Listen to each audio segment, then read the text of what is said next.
Hi everybody, Ian Bremmer here around your world in 180 seconds. I have your questions on my phone lined up and ready to go. As Presidents Biden and Putin meet, how are U.S.-Russia relations in the moment? They're pretty bad.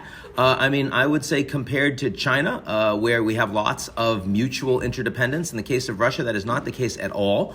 The United States does not need Russia economically. The Russians feel like the present geopolitical order, especially in their backyard, really doesn't suit them.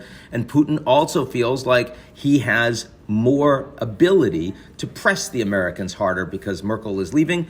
Energy prices are high, and also because the Europeans coming into winter need Russian gas much more. So for all those reasons, this is going to be a much stroppier, chippier meeting, if you don't mind me using those terms, than we would have seen last time they met in Geneva back in June. Okay, what's going on with the U.S. boycott of the Beijing Olympics? Well, there I actually think that the headlines are bigger than the underlying news. Biden really was hoping to punt on a diplomatic boycott, especially once the Omicron variant showed up and zero COVID policies in China, thinking, hey, maybe they just won't allow in foreign dignitaries, in which case we don't have to say anything. He's been punting on the issue for weeks now. Well, finally, he's getting pressed. It's becoming a bigger issue for the Republicans. They're talking about it publicly. You got people like Mike Pompeo saying, you should boycott the whole thing. Nikki Haley, same thing. So Biden said, okay, we're going to do diplomatic boycott. The Chinese are going to be unhappy about it, but still, it's a better relationship today than it was back during the Anchorage summit, which was kind of shambolic.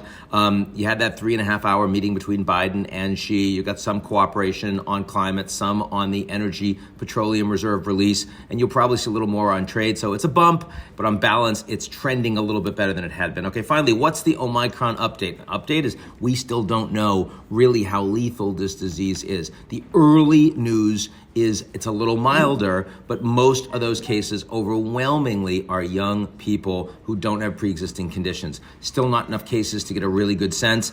I really hope, fingers crossed, toes crossed, everything crossed, that that's where it ends up going, because we do know that it's a lot more transmissible, which means everyone's probably going to get it. It's going to be all over the world. The vaccinated populations will be safe, but most of the world isn't fully vaccinated. And that means this is likely to be a third pandemic. Let's hope it's a really mild one. That's it for me. Talk to you all real soon.